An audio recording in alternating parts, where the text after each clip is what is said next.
Hello, I'm Derek Jacoby and welcome to In the Night Garden, or whatever all of this is. I don't know. This is the 10th intro I've recorded for this video and I keep getting things wrong and missing important details because there is a lot of context. So I've written a script and I'm never going to memorize it. I've just printed it off and I'm just going to read it out to you if that's okay. In the last video, Agnetha's freshly rebuilt A-series, which I've been working on since August. It started on the first attempt and ran beautifully until the oil pressure warning light came on. And since then I've been slogging my guts out trying to figure out what the problem is. First thing I did was buy a mechanical oil pressure gauge and a T-piece so I could cross-check the oil pressure switch, make sure that wasn't faulty, and read off actual numbers for the oil pressure, which as it turns out were all extremely low. So for a healthy A-series you'd expect about 60 psi just cranking the engine with the plugs out on the starter motor. And a cold start should be even more than that, like 70 or even 80 psi. And I was just about getting 7 or 8 psi on cranking and 20 psi on a cold start, and that would very quickly fade to below 10 as the engine warmed up and the oil viscosity decreased. So to help figure this thing out, I started using Google Gemini in thinking mode instead of going onto Facebook and you know what it's like, just being met with sarcasm, I told you so, and answers to questions I haven't even asked. So thinking mode, it means it's able to search the web and theoretically fact check itself instead of just spewing out words like the overblown predictive text it actually is. And it was pretty good at first. Gave me a checklist of problems to eliminate, which all made sense. So the first thing was to check the oil pressure release valve. So this is a spring-loaded plunger and it dumps oil into the sump if the pressure gets too high, and it stops all your oil seals from blowing and basically making a mess everywhere if your oil pump is too enthusiastic or if you've got a blockage. But they do get stuck and they wear out and the springs get soft, all these kind of things, and you get low pressure issues. So it's really common with A-series engines. But I replaced it with a new plunger. They're about £3 each, and a spring. Didn't make any difference. I even bought an old school ball bearing type plunger as well. Didn't make any difference. Tried cleaning out the seats inside the block, no difference. 7 psi on the crank, less than 20 on cold start. Next up was the external transfer pipe, and that runs from the block down to the oil filter head. These can corrode, they can crack. There's a horrible banjo bolt with a bunch of copper washers. It can all go wrong, it can all leak, and the filter head can warp and it can crack. Minispares, they sell an upgrade kit, and it's got this really substantial steel braided hose, and it comes with a new filter head. So I bought that, replaced the lot, 10-minute job. Definitely worth doing, but again, 7 psi on cranking, not fixed. And those three things, the PRV, the transfer pipe, the filter head, they're all pretty much you can do from the outside of the engine. And so you know where this is heading, right? We're heading inside the engine. So my fear isn't taking the engine out. It isn't even taking it apart and going back a bunch of steps. It's fine, I accept that. It's all part of the territory. Making mistakes, fixing them is how you really learn things. What keeps me awake at night is not knowing what the problem is. So you end up with the only option is to tear everything apart. You go on a ghost hunt, right? You're just searching for things that might be wrong or might be right but look a bit weird. You don't find anything obvious, you put it all back together and you just hope that somehow you turn the key and it's all fixed. That scares me. But after all that, Gemini asked if I'd seen bubbles on the dipstick. And in that last video I pulled the dipstick and I mentioned something about seeing build lube or something like that on the stick. And now Gemini is asking me about bubbles. So I fired it up again, just for a few seconds, pulled the stick, and yeah, the stick was full of bubbles. And Gemini says this is an aeration problem. So it's sucking air in from somewhere in that oil system. And air compresses, oil doesn't. So it kills your oil pressure. So to test that, you can deliberately overfill the sump with oil to try and submerge the dipstick.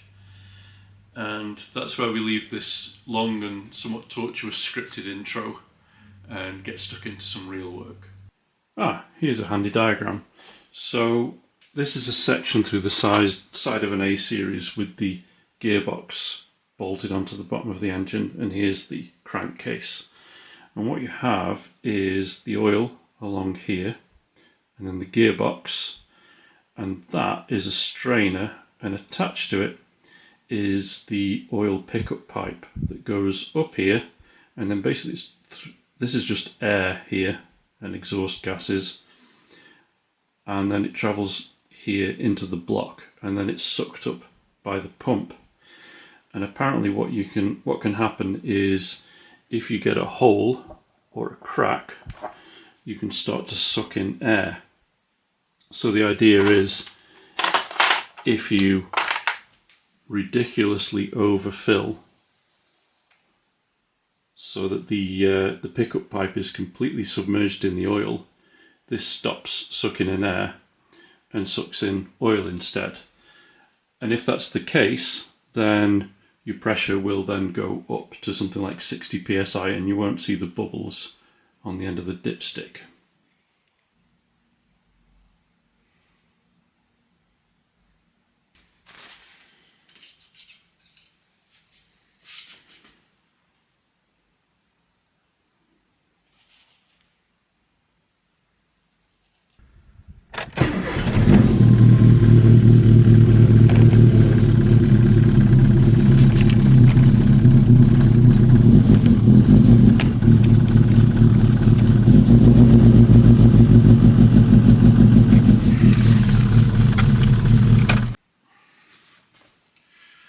Okay, so I filled it up to max, and then I put in 2 or 3 litres, a lot, of oil to make sure that the oil transfer pipe was completely submerged. I had some photographs from when I ripped the gearbox off, and I kind of measured it. I was all sorts of accurate with it to make sure it was fully submerged. And I tried it, fully expecting to see 60 psi, because I was sure that was it, and I was sure I was going to have to take the engine out and split the gearbox, and it'd be a real pain and everything. But no, it was still 20 psi. But this time, I switched it off, and I ran round and I pulled the dipstick out really quick. And I was amazed, because instead of a few bubbles in the oil, it was opaque and yellow, and it was like the head on a pint of Guinness. It was just that foamy. And as I was watching it, just over a few seconds, it very quickly settled down and turned back into clean looking normal oil. So they are bubbles, there's no contamination in it, it's not coolant. But I thought, I've only run this for way less than 10 seconds. Just started it, revved it, switched it off, pulled the dipstick out straight away. And to have that much air going into it so quickly, it's not a tiny leak somewhere. And what I'm thinking is it's happening right at the oil pump. Like, very unlikely that the oil pump's faulty. It could be, but I doubt it. What's more likely is the idiot who installed it hasn't quite got it sitting properly. So there's maybe a gasket gone out of whack somewhere, or maybe no gasket at all, and it's just sucking air in directly into that oil and mashing it. That's the only way I can think that it would froth the oil so quickly and so violently. So if we come back to the diagram, filling it up to here made no difference. So the air must be coming in above here. And the only place I think it can really get in is at the oil pump itself. It's very unlikely that the oil pump's faulty. It's a high quality race spec one. I very much doubt that's the case.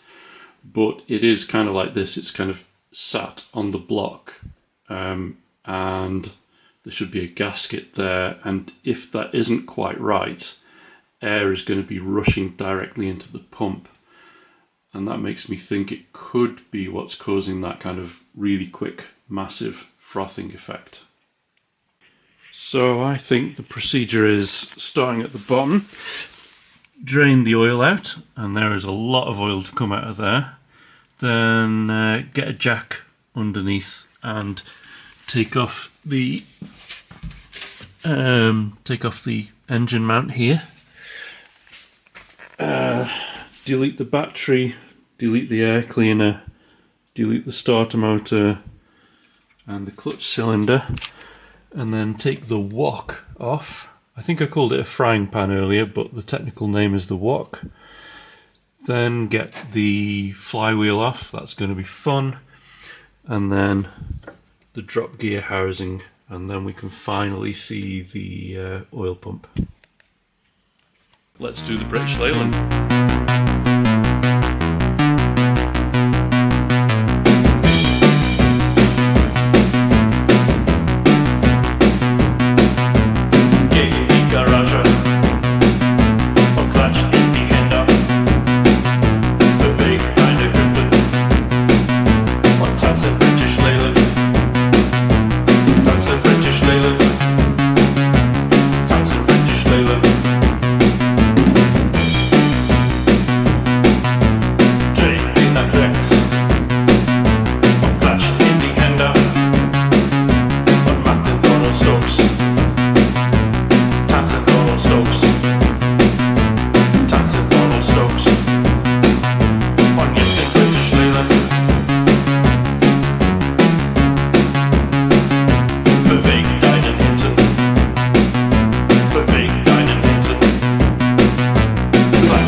Yeah, that was pretty tough going, but not as tough as taking the engine out. I was lucky with the flywheel because I'd only just put it on, so it wasn't seized. However, you really have to remember to take that out. Yeah, otherwise you're going to have a tough time. But once I did remember to take that out, it popped straight off, and I need to extract this properly. I have totaled the gasket, unfortunately, so I'll have to get a new gasket. But there is the oil pump. So I'm going to tidy this up, have a think, and then we can start to diagnose what's going on with that pump. And here's the pump itself. First thing I checked, again, was the length of the bolts that hold it in. sometimes the bolts can be too long for the thickness of the pump, and then basically the bolts are bottoming out before you've got any torque or pressure to press this onto the gasket. That's not the issue with this one. The bolts are holding it, they're not bottoming out. But on turning it, you won't be able to hear this, but as I turn it, there's like a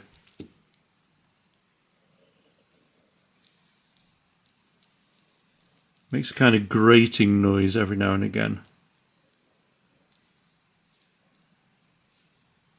And I can feel it juddering. So I don't know, that doesn't feel right to me, so I'm going to open this up and have a look inside. I'm not so sure. See, there is a bit of scoring around there, but I don't know, it's not very much. It could be a tiny bit of dirt that's caused that. It's not actually like worn away the surface. Put a feeler gauge in here. I could get 0.05mm through, which I think is okay. Couldn't get 0.1mm through, so I don't know, maybe this pump is okay. Maybe it's something to do with the gasket. Whilst I'm waiting for new gaskets to arrive, I've been cleaning the surface of the engine block where the oil pump fits, because apparently it's very sensitive, the vacuum seal is.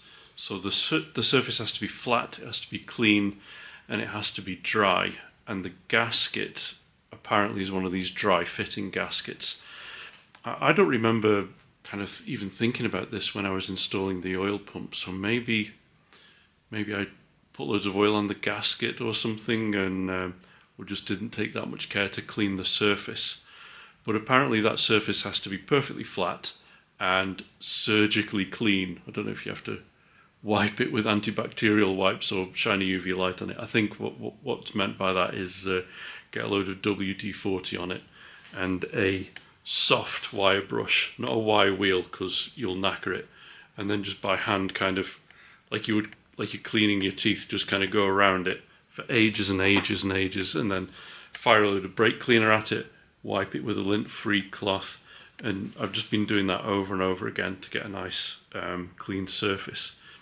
It looks flat to me. I don't see any gouges, it doesn't seem warped, and when I put the oil pump on, it really feels solid, it doesn't rock. But since I've got a couple of days until those gaskets arrive, I'm doing a little science experiment.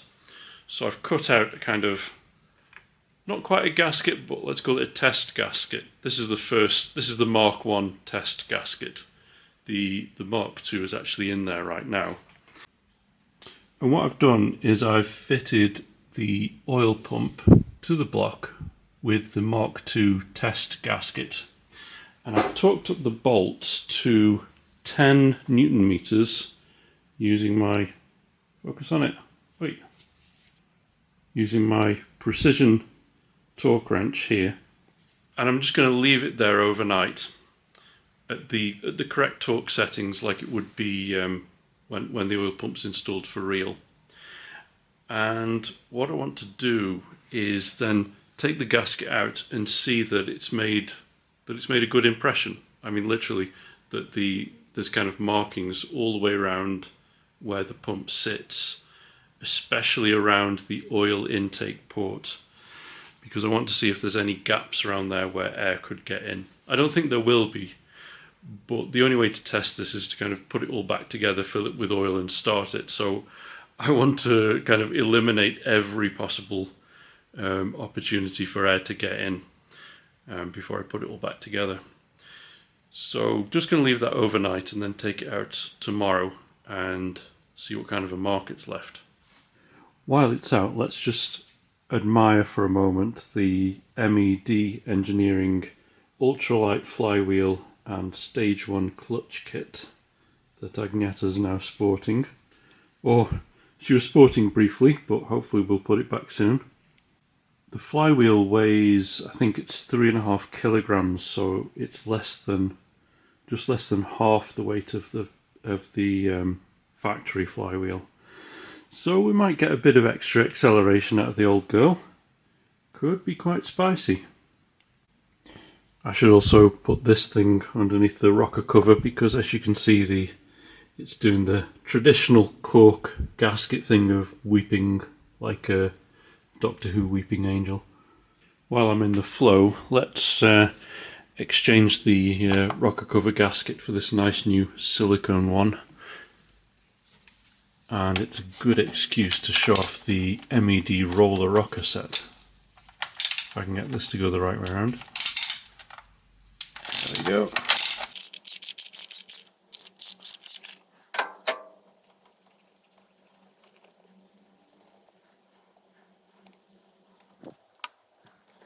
And here it is.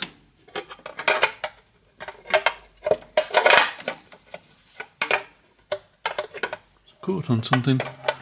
Ah, there we go. Oh, hold on, just take that off. Yeah.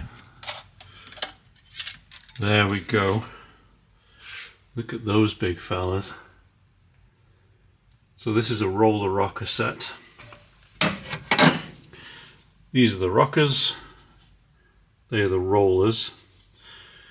So this is a big upgrade on the original rocker set that comes with a standard A series.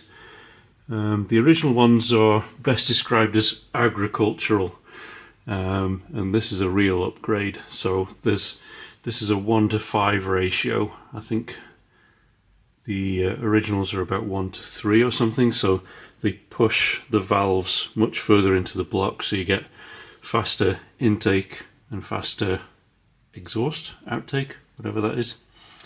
So the main advantage though with the roller rockers is that the originals have a tendency to push the valves at a weird kind of angle, and you end up with a lot of valve guide wear. You end up with a lot of valve guide wear. But these should push the valve directly down, so it's more efficient and you don't wear out the valve guides so quickly. But the main thing really is that they look amazing, and if it looks good, it is good.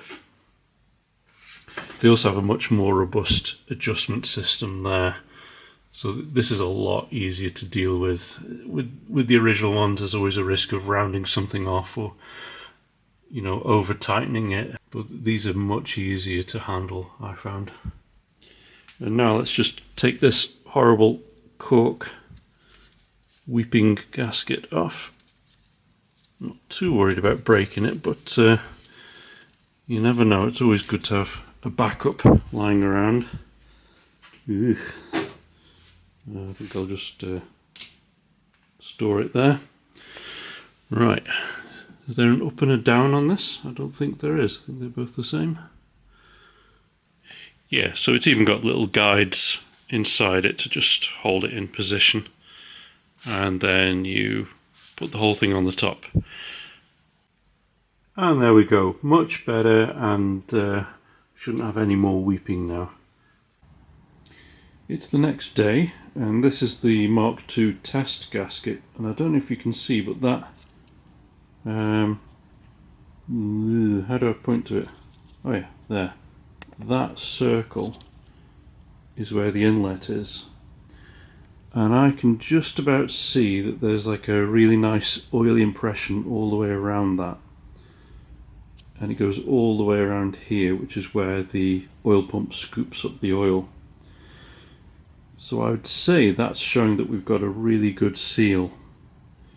And maybe last time we didn't. Maybe I hadn't torqued it down properly. It wasn't sitting right, or the gasket was, I don't know, something wrong with the gasket. Maybe we'll never know. But I think that shows that the surface is mating properly with the oil pump. So hopefully tomorrow new gaskets will arrive and then we can try this out for real. Right, just had a couple of arrivals. The new oil filter gaskets arrived. I've got a couple of them just in case. Apparently these are Austin Rover parts, and they're the best, apparently. I've also got a gasket for the drop gear housing because that tore when I pulled it off. And This is all being cleaned inside and out with brake cleaner, and then I've just primed it with a load of good old assembly lube. The mounting surface on the block, I've cleaned it and cleaned it and cleaned it, and I've just cleaned it again 3 times with brake cleaner and a dust-free cloth. So I think it's ready to fit. There's also some different ideas floating around about the torque settings, so I consulted the Haynes Book of Lies, and it actually says 11 Newton meters. So I did that test earlier with 10 Newton meters, and it was okay. So it's not much of a difference, but we'll go with 11. I'll trust the Book of Lies on this occasion. There's a green side and a black side, and I do believe the green side goes towards the engine block, which it does. Yeah, that's right.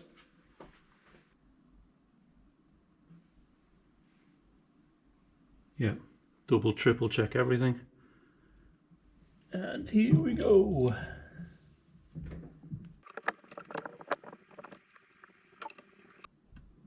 And build lubes everywhere. Okay, I think it's easy when the engine's like that, but we don't have that option. Ah, here goes nothing. Just shove it in. It's at least clean.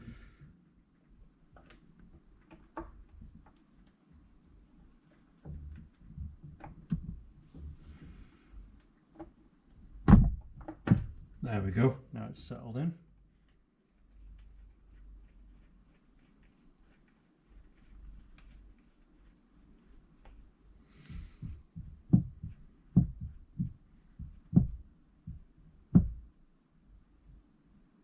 And it's sitting evenly. Now we need to nip it up. So try and do it evenly for both sides.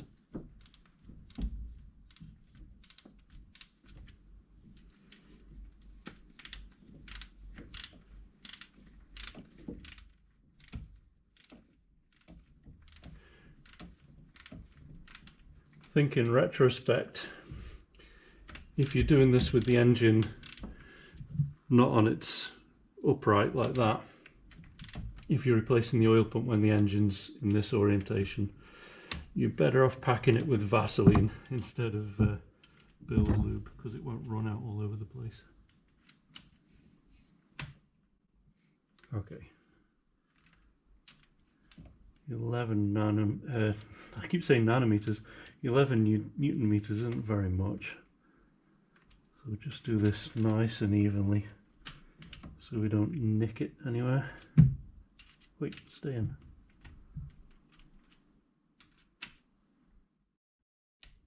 That's it.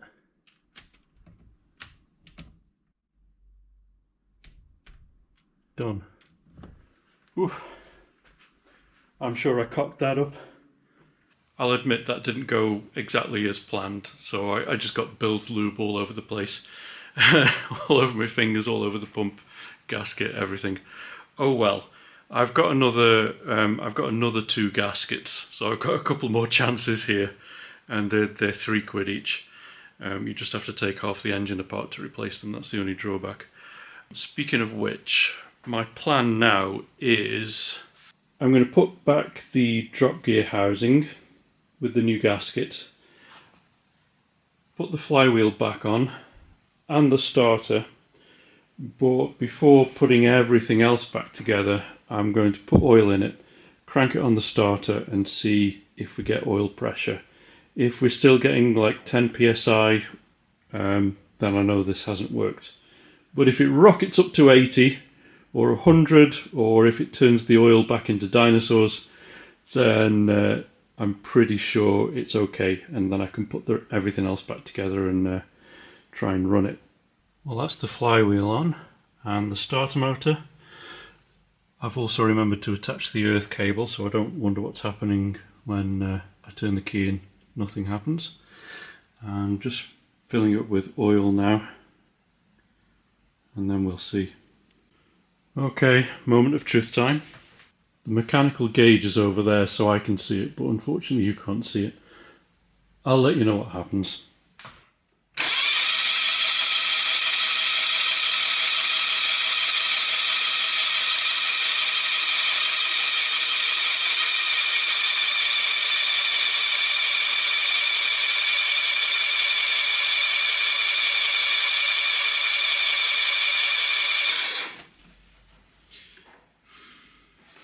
Barely 10 psi. Didn't work. Let's check the dipstick.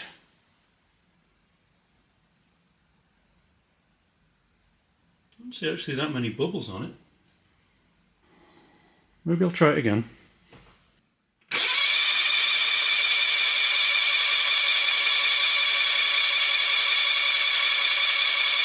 No. No, something is dead. Something is really dead. And I don't know what.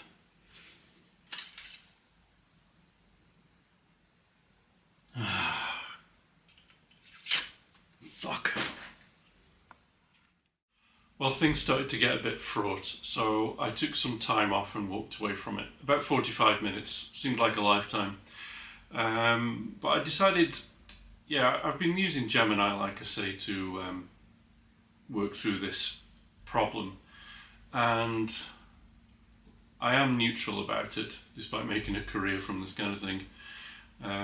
But you can tell when you get into the limits, because whereas a human being would say, I can't be bothered with this, I can't deal with it, I'm walking away, if there was someone helping you, or trying to help, a lot of these chatbots, they can't do that. They have it in their system prompts to always be helpful, and sometimes that's the wrong approach. So I went old school, got Google up, and I went through some old forums, and I found a genius suggestion, and it was the only mention of this I've seen on the internet, so it's no wonder Gemini didn't pick up on it. But what they suggested was disconnecting the external transfer pipe that goes to the oil filter head and putting the mechanical oil pressure gauge on that instead. And if you don't see any change, if it's still 7 psi or whatever, it means that, in a way, that it means that the problem you've got is somewhere between the external transfer pipe and the pickup pipe. So all the things like all the galleries that go through between there, the oil pump, the pickup, it's probably somewhere there. But if you suddenly see very high pressure, because you've eliminated things like the main bearings, the cam bearings, it means that all of the stuff up to that point is working. So the oil pump, the pickup, they all work because you've got high pressure suddenly. The downside is that it means like maybe your main bearings are the wrong size and the oil is just leaking through, or maybe you've got a crack somewhere else, or failed gasket, I don't know. But it will help to localize the problem. So I tried that, and this is what happened.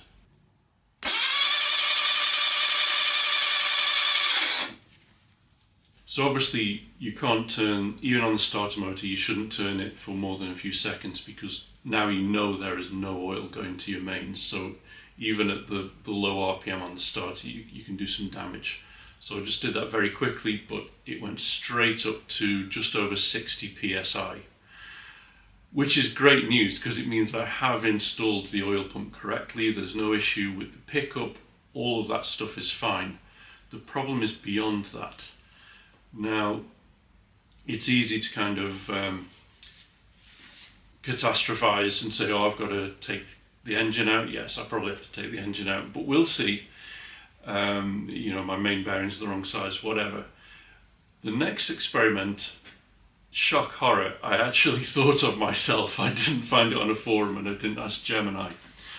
My next little experiment involves a bit of rubber tube going into the transfer pipe down into the oil filter head, which then goes into the main oil galleries. And what I've done is just blown down the end of it and listened. And straight away I can for a start, there isn't very much pressure. So I'm not blowing on it that hard, which is a dead giveaway that there's a leak there. And when I do, I can hear a very clear gurgling noise coming from the drop gear housing. I'll show you.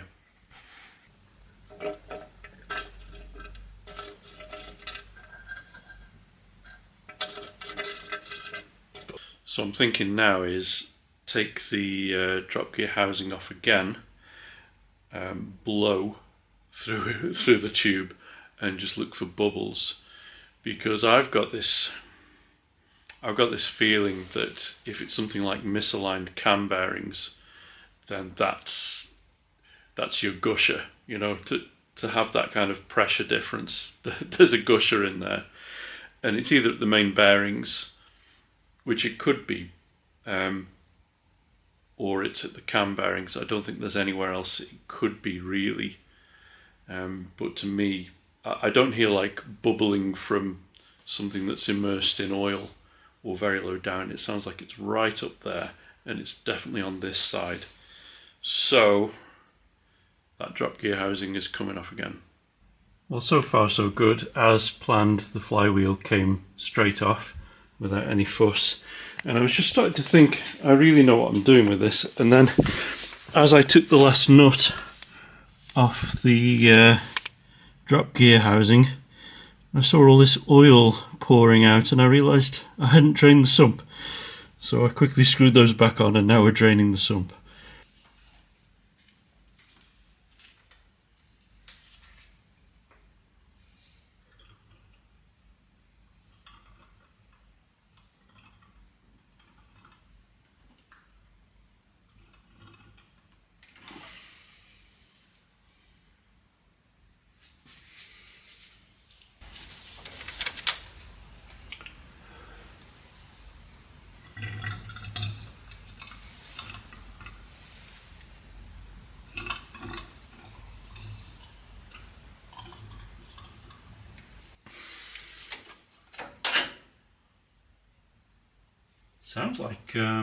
Sounds like where the mains are. I'm going to get my boroscope, and I'm going to need like 3 pairs of hands, but maybe I can see the bubbles coming out.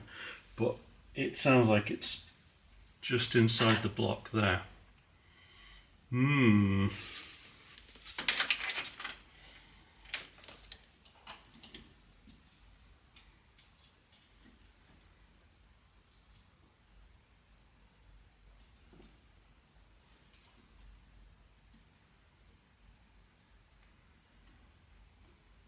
It's going to be very difficult to see anything. Oh, there's the pickup pipe. Look at that. You see that? Pickup pipe right there.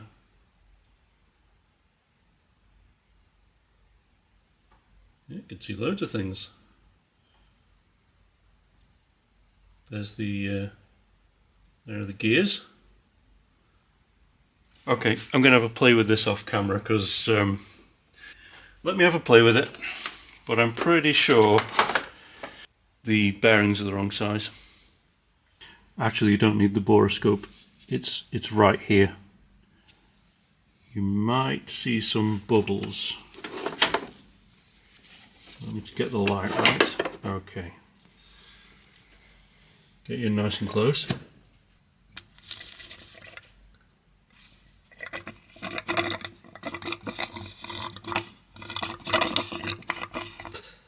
There's your trouble. So, what is that? Well, I know what it is. It's the primary gear, but I'm going to have to take it off and see what's behind there. Right, watch this.